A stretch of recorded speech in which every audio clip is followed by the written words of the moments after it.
يا أيها الذين آمنوا كتب عليكم الصيام. আসসালামু আলাইকুম ওয়া রাহমাতুল্লাহি ওয়া বারাকাতুহু। আলহামদুলিল্লাহি ওয়াহদা ওয়াসসালাতু ওয়াসসালামু আলা মান লা নাবিয়্যা বা'দ, আম্মা বা'দ।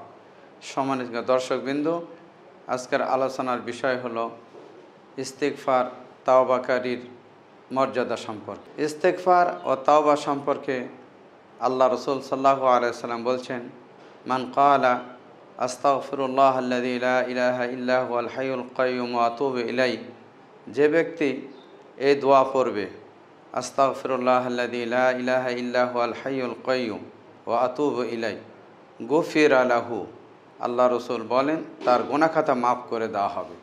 ওয়াইন কানা কাদ ফাররা মিনাজ জাহাফ, যদিও সে যুদ্ধের ময়দান থেকে পলায়নকারী হয়েও থাকে।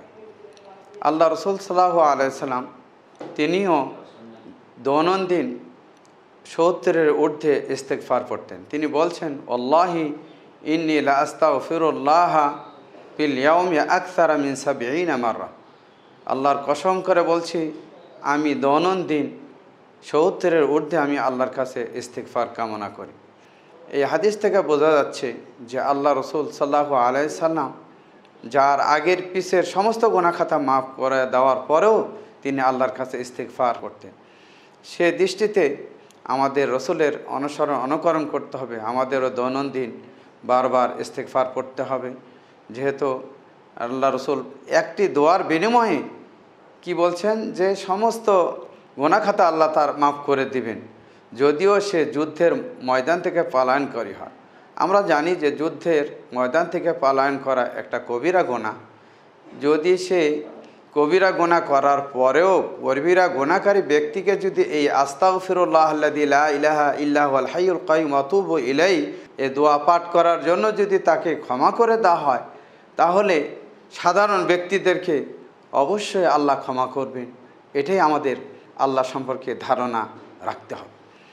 আল্লাহ রসুল সাল্লাল্লাহু আলাইহি সাল্লাম আরও বলেন, লাল্লাহু আশাদ্দু ফারহান মিন তাওবাতি আহাদিকুম মিন আহাদিকুম বিযাল্লাতিহি ইদা ওয়াজাদাহ।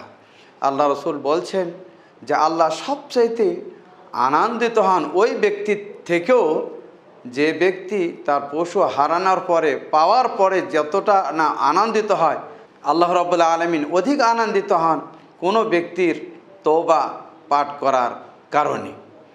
কাজেই আমাদেরকে আল্লাহ রাব্বুল আলামিনের কাছে তওবা পড়তে হবে, ইস্তিগফার করতে হবে বেশি বেশি, তাহলে আল্লাহর কাছে আমরা ক্ষমা পাবো, আল্লাহর রহমত আমাদের উপর বর্ষিত হবে। আল্লাহ আমাদের তৌফিক দান করুন, আমরা যেন বেশি বেশি আল্লাহর কাছে ইস্তিগফার এবং তওবা করি। আমরা তাওবা এবং ইস্তিগফারের মধ্যে অনেকে পার্থক্য বুঝি না। তাওবা এবং ইস্তিগফারের মধ্যে পার্থক্য হলো, আল্লামা আলুসি রাহিমাহুল্লাহ তিনি বলেন, ইস্তিগফারের উদ্দেশ্য হলো অতীত কোনো গুনাহ বা পাপ থেকে ক্ষমা প্রার্থনা করা, আর তাওবা হচ্ছে ভবিষ্যতে এরূপ পাপ না করার দৃঢ় সংকল্প করা, এটাকে বলা হয় তাওবা। আল্লাহ রাব্বুল আলামিন আমাদেরকে বেশি বেশি ইস্তিগফার এবং তাওবা করার তৌফিক দান করুন। এ বলে আজকে আলোচনা শেষ করতেছি। আসসালামু আলাইকুম ওয়া রাহমাতুল্লাহি ওয়া বারাকাতুহু।